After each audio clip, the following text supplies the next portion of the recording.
जान लीजिए आप भी, अखिलेश यादव जी, आप भी जान लीजिए पुलिस कमिश्नर साहब कि जिस विधायक की पैरवी में ये माननीय गण आए थे, उस विधायक का असली चरित्र क्या है। नमस्कार दोस्तों, मैं कमलेश फाइटर आज लेकर के हाजिर हूँ राजनीति की बिसात।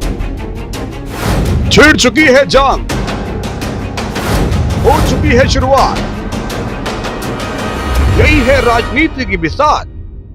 जी हाँ, आज राजनीति की बिसात में हम आपको दिखाएंगे भी, बताएंगे भी कि कैसे राजनीतिक लोग वैसे तो जब उन्हें वोट लेना होता है तो वो वादा करते हैं कि हम जनता के हित में हैं, हम जनता के लिए खुद को भी कुर्बान कर देंगे, लेकिन ऐसा होता नहीं है। इसी कार्यक्रम को आज हम लेकर के उपस्थित हैं और जो कुछ आप आगे देखेंगे उसके बाद आपके दिलो दिमाग में कहीं ना कहीं बिजली सी कौंधेगी। कारण यह है कि समाजवादी पार्टी ने कुछ ऐसा ही काम किया है। खबर में आगे बढ़ा जाए उससे पहले हम आपको बता दें कि बीते दिनों सपा विधायक इरफान सोलंकी, उसके भूमाफिया भाई रिजवान सोलंकी के द्वारा एक बेवा, एक मजलूम महिला पर अत्याचार करने, उत्पीड़न करने के मामले में, उसके घर को फूंक देने के मामले में मुकदमा दर्ज किया गया था।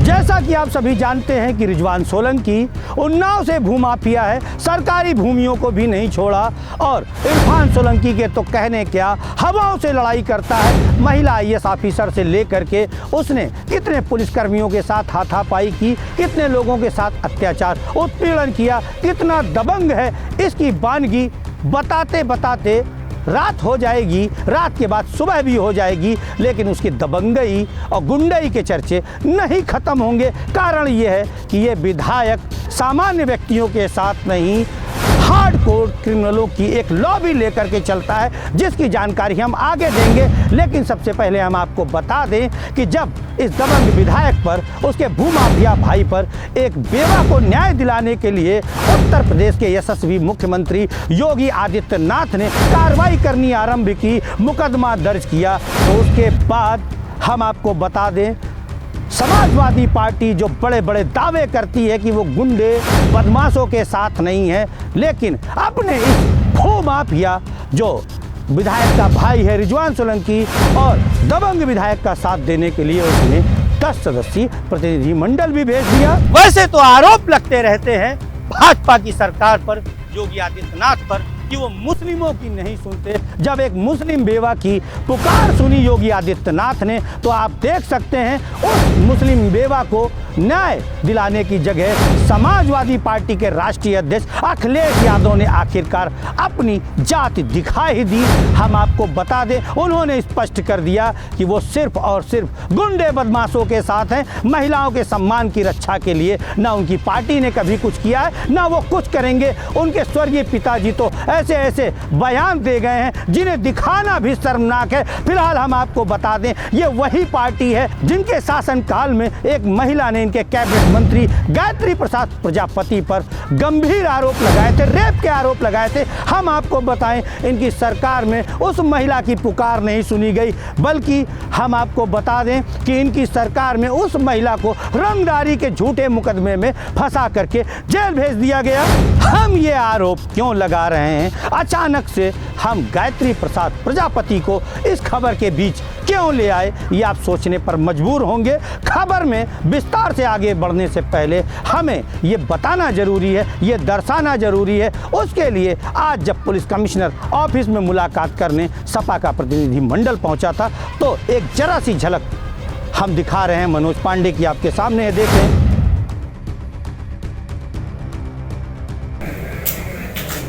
FIR लिखी गई बिना इस चीज की सत्यता की जांच कराई कि इस घटना में ये संलिप्त है कि नहीं। जब उनकी मिसेज ने कहा कि साहब हम नीचे ही बैठे हैं, आप हम नहीं जाएंगे ऊपर, आप जाकर के देख लीजिए, नहीं आपको चलना पड़ेगा, आपको दिखाना पड़ेगा, दराजों को चेक करना। वहाँ पर तो एक ह्यूज जो है FIR में अपनी तलाशी न लेकर के सारे छोटी छोटी दराज, जूते जहाँ रखे हैं उनको देखना, और कोई इंस्पेक्टर साहब की सैलेंस इंस्पेक्टर से के लिए बताया गया। तो देखा आपने मनोज पांडे जी कहते हुए नजर आ रहे हैं कि आपको जांच करनी चाहिए थी, आपको पूरी की पूरी तफ्तीश करनी चाहिए थी, फिर मुकदमा दर्ज करना चाहिए था। तो हम आपको बता दें मनोज पांडे जी, ये सपा की सरकार गुंडों की सरकार नहीं है, ये या इस सरकार में कानून का राज चलता है। आपकी सरकार में तो गायत्री प्रसाद प्रजापति पर जब एक महिला ने रेप का आरोप लगाया था तो आपकी सरकार ने मुकदमा नहीं कायम किया था। शर्म आनी चाहिए आपके दल को, आपकी सपा पार्टी को। ये तो कहिए हिंदुस्तान में कानून का राज है। सुप्रीम कोर्ट ऑफ इंडिया ने संज्ञान लिया था मामले का और सुप्रीम कोर्ट ऑफ इंडिया के निर्देश पर मुकदमा दर्ज किया गया था गायत्री प्रसाद प्रजापति के खिलाफ। हम आपको बता दें, क्या आप चाहते हैं कि योगी सरकार में भी यही हो? अब शुरू होती है असली राजनीति की बिसात। आपके सामने स्क्रीन पर दिखाई दे रहा है भारतीय जनता पार्टी की योगी आदित्यनाथ की सरकार में जब एक बेवाकी सुनी गई है तो अब समाजवादी पार्टी ने, जो आपको स्क्रीन पर दिखाई दे रहे हैं, अपना 10 सदस्यीय प्रतिनिधि मंडल भेजा है, जिसे आप डेलीगेशन भी कह सकते हैं। उसमें विधायक मनोज पांडे के साथ साथ अन्य विधायक हैं और नगर अध्यक्ष भी आपको दिखाई दे रहे हैं। आप देख सकते हैं कि स्क्रीन पर आपको दिखाई दे रहा है कि अब सभी लोग कमिश्नर के कार्यालय के अंदर जा रहे हैं और वार्ता चालू है। क्या कुछ वार्ता हुई है अभी आप देखते रहिए। उसमें एक सीसी कैमरे की जो फुटेज है जो हम लोगों ने देखी वो आपको दिखाना भी चाहिए। जिस उस समय कुछ लोग और कुछ बच्चे वो आतिशबाजी करते हुए दिखाई दे रहे हैं। उसमें वो जो आतिशबाजी जाती है ऊपर की नीचे आकर के गिरती है, उसको करते हुए नजर आ रहे हैं। पूरी घटना के समय 2 मिनट पहले 2 मिनट बाद तक वो किसी ने दिखाई दिया। घटना में 8 किलोमीटर वहाँ पर ही मौत हुई है।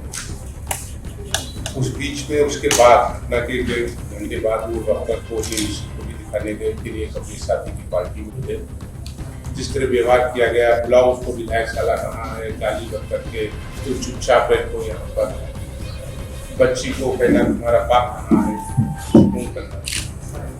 और जब उनकी मिसेज ने कहा कि साहब हम नीचे ही बैठे हैं, आप हम नहीं जाएंगे ऊपर, आप जाकर के देख लीजिए, नहीं आपको चलना पड़ेगा, आपको दिखाना पड़ेगा, दराजों को चेक करना। वहाँ पर तो एक्यूज जो है FIR में तो देखा आपने, हमने अंदर का आपको नज़ारा दिखाया है और इस दौरान जो कुछ वहाँ पर हुआ है उसमें एक खास बात ये घटित हुई है कि इन्होंने एक CCTV फुटेज दिखाया है जो स्क्रीन पर अभी आपको नहीं दिखाई दिया होगा। हम भी आपको दिखा रहे हैं, पहले देखिए, ध्यान से देखिए, आपको कुछ नज़र आ रहा है। एक एरो बना करके ये भ्रमित करना चाहते हैं जो पुलिस कमिश्नर हैं, जो IPS है, इंडियन पुलिस सर्विस से हैं, कि एक पटाखे से उस गरीब का झोपड़ा जल गया। ये बड़ा हास्यास्पद है। तो देखा आपने कि कैसे बड़े से बड़े विधायक, पूर्व में मंत्री रहे लोग पुलिस कमिश्नर से मिलने पहुंचे थे। उस शख्स के लिए, जिस शख्स पर आरोप है दबंगई का, जिस शख्स पर आरोप है साजिश रचने का, और उस शख्स के लिए जो सरकारी ज़मीनों पर कब्जे करता है, गरीब मजलूमों पर, महिलाओं पर अत्याचार करता है, रिजवान सोलंकी, उसकी पैरवी करने पहुंचे थे। एक मर्तबा भी उन्होंने ये नहीं कहा कि आप निष्पक्ष जांच कीजिए, अगर वाकई में उस महिला के साथ कुछ गलत हुआ है तो हम उसके साथ हैं, हम उसके सम्मान के साथ हैं। कारण यही है कि समाजवादी पार्टी की सरकार कभी महिलाओं के सम्मान के साथ में रही ही नहीं है। और हम आपको बता दें, एक वक्त तो ऐसा आया था, हालांकि हम आपको बता दें कि किसी पदाधिकारी ने तो यहाँ तक कह डाला कि वो महिलाएं नशा करती हैं, दारू पीती हैं। जी हाँ, ये वही विधायकगण, माननीय विधायकगण हैं जो अपने विधायक की पैरवी करने पहुंचे थे और महिला के अपमान में, जो बुजुर्ग महिला है, जो पीड़ित महिलाएं हैं, उनका अपमान कर रहे थे। लेकिन हम आपको बता दें कि योगी सरकार के निर्णय के आगे आप कुछ नहीं कर सकते, आप पर्दा नहीं डाल सकते योगी सरकार पर, क्योंकि योगी सरकार महिलाओं के सम्मान में दिन रात लगी हुई है। तो अभी तक हमने दिखाया कि कैसे विधायक इरफान सोलंकी की पैरवी में, उसके भूमाफिया भाई रिजवान सोलंकी की पैरवी में समाजवादी पार्टी का डेलीगेशन कमिश्नर से मिलने पहुंचा था। अब ज़रूरत हो गई है कि जो इनके विधायक हैं उनका भी काला चिट्ठा खोला जाए कि क्या वो वाकई में माननीय कहे जाने लायक हैं, क्या वो वाकई में उनके जो कर्म हैं, जो कुकर्म हैं, उनका सामने आना जरूरी है। कारण ये है कि जो प्रतिनिधिमंडल आज उनकी पैरवी में आया था वो भी जान ले, और जान लीजिए आप भी, अखिलेश यादव जी, आप भी जान लीजिए पुलिस कमिश्नर साहब, कि जिस विधायक की पैरवी में ये माननीय गण आए थे उस विधायक का असली चरित्र क्या है। तो अब अखिलेश यादव जी आप गौर से देखिए, स्क्रीन पर हम कुछ आपको दिखाने जा रहे हैं। आपके सामने जो स्क्रीन पर फोटो नजर आ रही है उसमें विधायक एक सातिर अपराधी हिस्ट्री शीटर इजराइल आटा वाले के साथ बैठा हुआ है। गौर से देखिए, गौर से देखिए, आपको दूसरी फोटो दिखाई दे रही है। इस फोटो में बिकरू कांड के आरोपी विकास दुबे का खास फंडर आपको जय वाजपेयी दिखाया जा रहा है, जो 8 पुलिसकर्मियों की हत्या के मामले में आरोपी है। उसके साथ देखिए आपका विधायक कैसे नजर आ रहा है। आप देख सकते हैं कानपुर हिंसा का आरोपी, जो तीसरी फोटो है उसमें अकील खिचड़ी के साथ आपका विधायक कैसे नजर आ रहा है। आप देख सकते हैं D2 गैंग का बदमाश, सबलू बदमाश, वो आपके विधायक के साथ कैसे नजर आ रहा है। आप देख सकते हैं दाढ़ी शाह को, दाढ़ी शाह के बारे में बताने की कोई ज़रूरत नहीं है। आप देख सकते हैं निज़ाम कुरैशी को, निज़ाम कुरैशी कानपुर हिंसा का आरोपी है और कैसे नज़र आ रहा है। आप देख सकते हैं महताब कुरैशी, जो पुराना हिस्ट्री शीटर है, और सबसे बड़ी बात कि गौकस है और इसके विरुद्ध 2 हत्याओं के मामले में इसे सजा सुनाई जा चुकी है। अब इसके बाद आप देख रहे हैं जो स्क्रीन पर आपको फोटो नज़र आ रहा है, यह है सातिर अपराधी फकरे आलम। जी हाँ, फकरे आलम। और देखिए नईम बाबू जो लुटेरा है, और इसका भाई वसीम बंटा जो गुजरात जेल में बंद है और हत्या और लूट के कई मामले उस पर दर्ज हैं। ये तस्वीर भी आप ध्यान से देखिए, ये है शहंशाह उर्फ नैयर, जो कानपुर हिंसा के आरोप में जेल में बंद है। आपकी स्क्रीन पर जो एक चेहरा नजर आ रहा है रिजवान सोलंकी का है। जी हाँ जी, ये इरफान सोलंकी का भाई रिजवान सोलंकी है। उसके बगल में देखिए काली ड्रेस में जो शख्स हाथ उठाए है वो D2 गैंग का बड़ा अपराधी है, सातिर अपराधी है। इस पर कम से कम 40 से 45 मुकदमे दर्ज हैं। और इस बंदे की खास बात हम आपको बता दें, इस अपराधी की खास बात हम आपको बता दें, इसने जेल में हत्याकांड को अंजाम दिया था। एक तस्वीर और आपको जो दिखाई दे रही है, इसमें बंटी नाम का सातिर अपराधी है। उसके बाद जो उसके बगल में किनारे खड़ा हुआ है, बीच में विधायक आपको दिखाई दे रहा है, इसमें कानपुर हिंसा का आरोपी सऊद कालिया है। तो देख ही लिया होगा माननीय विधायक गणों आपने, पुलिस कमिश्नर साहब आपने, और अखिलेश यादव जी आपने भी देख लिया होगा कि आपका विधायक कितना सीधा साधा है, बउआ है। और आपने ये भी देख लिया होगा कि उसकी मित्र मंडली में कौन सी एक्सप्रेस है, कौन सी रेल है जिसमें सातिर से सातिर हार्डकोर क्रिमिनल सफ़र करते हैं। देख ही लिया होगा। हम आपको बता दें ये तो महज ट्रेलर था, फिल्म अभी बाकी है जो हम बाद में दिखाएंगे। लेकिन जितने भी हमने आपको दिखाए हैं पता कर लीजिएगा, एक से एक बड़े गौकस, एक से एक बड़े सातिर हत्यारे।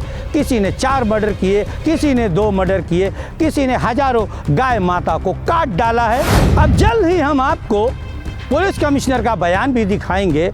जो प्रतिनिधिमंडल आया था, डेलीगेशन आया था, उसमें जो वहाँ के जिम्मेदार प्रतिनिधिमंडल के सदस्य थे उन्होंने क्या बयान दिया था वो भी दिखाएंगे। लेकिन हम आपको बता दें कि जैसा इस डेलीगेशन ने कहा है पुलिस कमिश्नर से कि आपको जांच कर लेनी चाहिए, आपको जांच पड़ताल कर लेनी चाहिए, तो हम आपको ले चलते हैं वर्ष 2013 और 14 के बीच, जब मेडिकल कॉलेज कांड हुआ था। आप बताइए माननीय गणों, आप भी बताइए पुलिस कमिश्नर साहब, और आप तो जरूर बताइए अखिलेश यादव जी, और जनता भी बताए कि जब मेडिकल कॉलेज कांड हुआ था तो रातों रात छात्रों पर बर्बरतापूर्ण लाठीचार्ज करने के बाद उन्हें तत्काल उन पर FIR क्यों दर्ज की गई थी, उन्हें तत्काल FIR दर्ज करके जेल क्यों भेजा गया था। अगर आज योगी सरकार में आप गुहार लगा रहे हैं कि पहले जांच करनी चाहिए थी, उस समय आप लोग क्या कर रहे थे? उस समय आप क्या पौआ मार करके सोए हुए थे, या आपने अपने आंखों पर पट्टी बांध ली थी? आप उस समय इंसानियत कहाँ भूल गए थे? उस समय आपने कानून और विधि विधान की बात क्यों नहीं की? जब दर्जनों मेडिकल छात्र जिन्होंने वर्षों मेहनत की, तपस्या की, पढ़ाई की और MBBS का जो एग्ज़ाम था पास किया, वो अपराधी नहीं थे जिन्हें मारा पीटा गया, जिन्हें जेल भेजा गया। हम उनकी तस्वीर भी आपको दिखा रहे हैं, देख सकते हैं किस तरह से तस्वीरों में ये मेडिकल छात्र मार खाते हुए नज़र आ रहे हैं और जेल जाते हुए नज़र आ रहे हैं। एक एक करके आपके सामने तस्वीरें हम दिखा रहे हैं, देख सकते हैं आप। तो देख लिया होगा आपने, तो ये बताइए क्या राजनीति की बिसात पर आप लोग हमेशा वोट लेकर सिर्फ और सिर्फ जनता और जन सामान्य का ही कत्ल करते रहेंगे, कत्लेआम करते रहेंगे, उनका अपमान करते रहेंगे, उनकी जो बहन बेटियां हैं उनको बेआबरू करते रहेंगे? क्या यही है राजनीति की बिसात?